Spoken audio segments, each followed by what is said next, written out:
Hi, this is Alex Stafford, and I'm here with the Rave TV, and I'm sitting down with Dan from Between the Berry to Me. How's it going? It's going well. Good. So you guys have played here a few times before. Welcome back. Thank you. Do you have any fond memories of previous shows? They're usually pretty good. Actually, I'm always excited to come back here because I've actually modeled a room in my house after the green rooms downstairs, minus the fake plants, but I've got seriously, I have like the like ethnic tapestries hanging from the walls and from the ceilings draped and the nice rug, and it's all stemmed from playing here, I think on Summer Slaughter maybe. Or maybe even before that. Yeah, I think like we came here and I was just so taken by the room. I was like, I have an extra room in my house. We have to do this. So yeah, I've never heard of the Rave as being an interior decoration I influence. swear to God, yeah. But It's look great. at this. How would you not want know. this in your house? So, well, you're on tour now with Deaf Heaven and Intronaut. Mhm. How's it going so far? It's great. Yeah. It's great. Yeah. All three of our bands are kind of different from one another. We maybe have more similarities with Intronaut, but everyone goes together really well. And the Deaf Heaven record, I was phenomenal. I was a big fan of, and so I was kind of pushing their name as an idea when we were putting the tour together, and I'm glad it worked out. I'm glad that they thought it was something that was worth doing. Sometimes when you get an offer from a bigger band that's sort of out of your realm a bit, like we went on tour with Coheed and Cambria last year, and it was kind of, the offer came to us, and at first you're kind of like, okay, well that's cool, and then you're kind of like, wait, they want to take us out, you know what I mean? Like we seem, well, just because we're just like, we seem pretty like different worlds or whatever. But then when you're on stage, it's all the same. It's all the same thing, and they had open-minded fans, Coheed did, and we have pretty open-minded fans. And I like to think that there's a bit of crossover between the two of our bands and certain fans. So yeah, it's been great. There's definitely like a metal and progressive fan base that crosses, all those bands. Yeah. Coheed and the bands are on tonight. Right. So it's great, Bill. I've been looking forward to the show for quite some time. But your newest album is the Parallax 2, the second volume. Yeah, it's good timing. Right here, Wow. right there. Go get it. Yeah. What influenced? Now the first half came out back in 2011, right? What influenced to make it a two-part? Was that straight from the beginning? Like, we're gonna do two? Basically, our contract with Victory Records was up in 2009. We released The Great Misdirect, and that was the last record. Yeah, now you're on Metal Blade, right? Mm-hmm. And after that, we had planned, maybe even when we were in the studio recording The Great Misdirect, we had just had this idea that we were talking about with our engineer, Jamie King, about just doing an EP, Mm-hmm. And because we had no intentions of, or aspirations of signing with a label or anything. And then they came into the picture, pretty soonly after we were free agents, and it was a short contract, and we were kind of like, well, there's no real risk in this, and we think they're cool people, and we'll try it out. But we had the idea to do an EP regardless, and then when the ideas for the story came together, we kind of realized that wasn't going to fit on the EP, but we could use the EP as kind of like an introduction to it or whatever, and then really go full on with it, both musically and conceptually on the full length. I think writing in the EP format, and especially when we actually wrote it after like 9 months of heavy touring, I don't think that was so much our thing. We didn't really try new stuff out. We kind of were like, it came out okay for what it was, you know what I mean? But when you see what we did with the full length, that was us writing gradually over like maybe a 1.5 year long period, and really kind of like on our game like we are when we write full lengths like The Great Misdirect and Colors, where we're working really fast and we get a lot done when we're actually in the same room together. So you guys all write as one. It's not everybody brings their own to the table. You all do it at once? No, we actually we do a lot on our own at home, and this was the first record, the Parallax 2, where some of us individually came in with tracks fully done. I came in with Goodbye to Everything and Astral Body, and Bloom. Paul came in with Melting City pretty much put together, and Tommy came in with the Black Box pretty much put together, and just had all these ideas. And then from there, it was building off of things. And then by the time we got to write Silent Flight Parliament, the end of the record, it was fun because I'd say the whole first like 8 minutes or so of that song, it's like a 15-minute long song, are all built off of parts and themes that happened earlier in the record. And so it was really fun to take them, kind of twist them around and give them kind of new life and bringing the story full circle, and thus the two, the EP and the full length. So that's definitely like our favorite format to write in. One thing I really like about, your albums, like your newest one and Colors especially, is it's songs, but it flows continuously through the whole album as it's almost, one full song, but you have little breaks in it as little page markers of chapters of the song.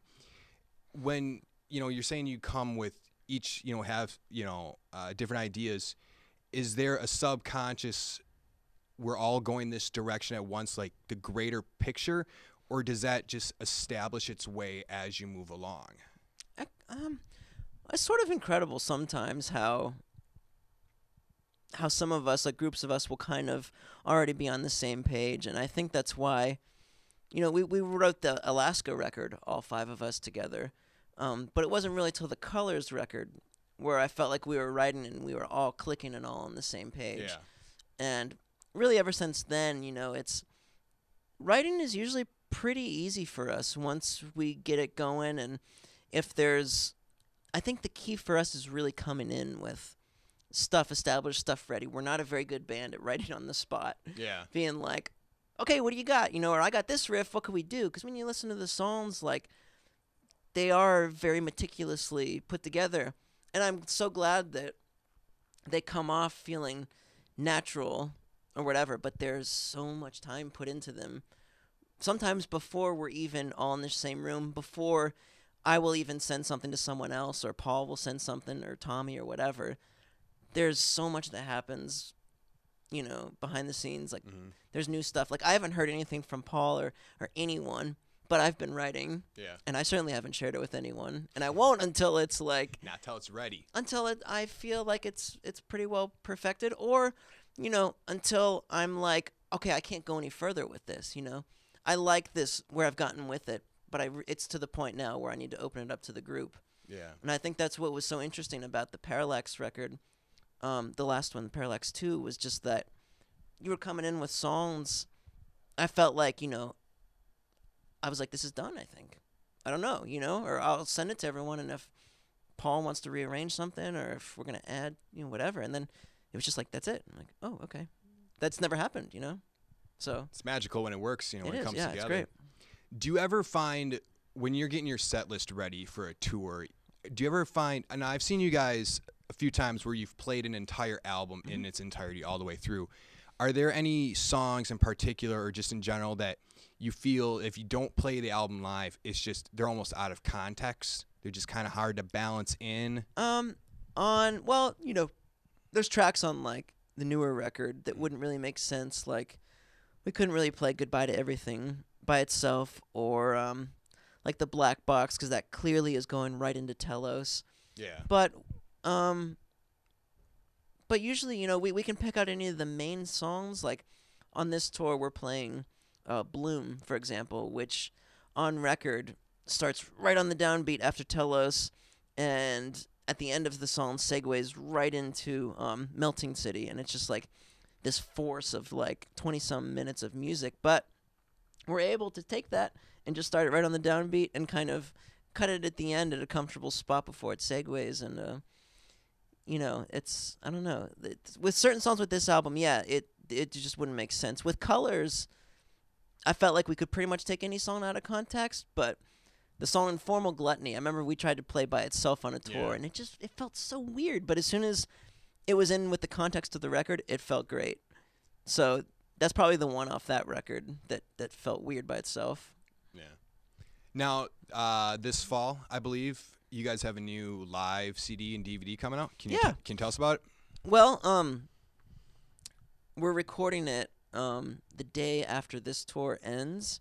at a studio in North Carolina, in Kernersville, North Carolina. The studio is called the Fidelatorium, and it's just a great studio, kind of like old school vibe with big live room and a massive control room, and we're gonna be performing the record in its entirety, and we're gonna have like all kinds of auxiliary musicians, like a string quartet.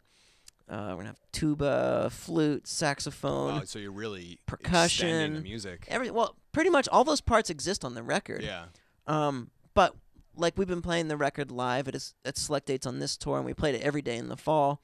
But we couldn't do it with the strings, with the horns, and this and that. So this is a cool way for us to be able to do it. And for us, as opposed to doing it, we did a live DVD before, and it was like, it was very stressful. Like that day was just insane, and you have one go, and it's just so weird, all of a sudden when you've got these like brighter lights on you, and you've got all the cameras. And you got bright lights to begin with, Exactly. So for us, it's really cool because we've had big production on this tour with like video and lights, and then we're just gonna take all that away. And then it's just gonna be 5 dudes in a room plus our auxiliary players, and it's just gonna be very laid back. And I think it's gonna give people to just kind of see us in a different light, and I think for the more musician-based crowd, it's gonna be pretty exciting. Just seeing us play. So I look forward to it a lot. Cool. I still really love music videos, even though you don't see them on TV. They still, go online, and there's just some phenomenal videos coming out. And last year, one of the best ones I thought was the Astro Body. That video was mind-blowing. Cool. It was great. Thank you.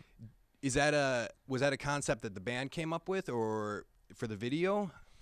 Well, first our drummer Blake, his brother Wes Richardson, did the video, and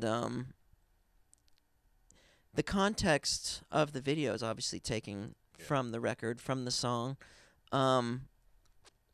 and what's kind of cool, like story-wise, is it starts at the beginning, but actually the beginning of the record, Goodbye to Everything, kind of references what happens at the end of the record. And Wes was able to kind of show all that in the video, which was pretty awesome. And honestly, we didn't know what to expect.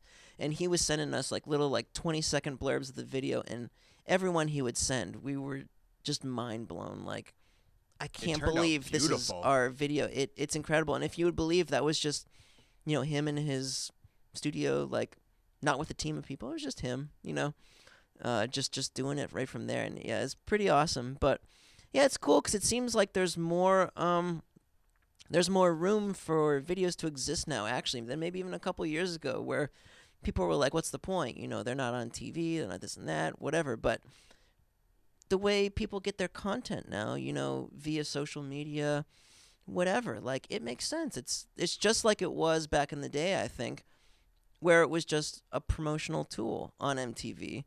Now that doesn't really matter. That doesn't really exist. So people will still see it on YouTube. They'll see it on your page, whatever. You know what I mean? Yeah. And you don't have to sit through the stuff you don't like to wait for that one video you do want to see. So. Right. And we're probably not always going to do one, but we had the chance where we actually had a song under 6 minutes or whatever, and we had a story to tell, and we were sort of able to afford Wes a little bit, and he did a great job. Yeah, it turned out phenomenal. I saw it, and I was just blown away by the beauty of it and the music. It flowed seamlessly. It was very well done.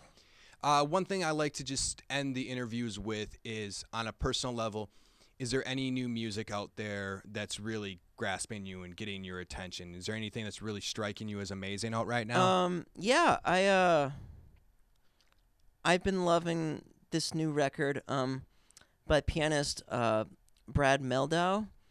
It's called Melania, and it's just him. He's kind of like a contemporary jazz pianist, but this record is really cool because it's him and a drummer, and it's kind of like an experiment of seeing how much sound they can make with two people in sort of a live setting. So he's playing with like Moog synthesizers and stuff, as well as his piano.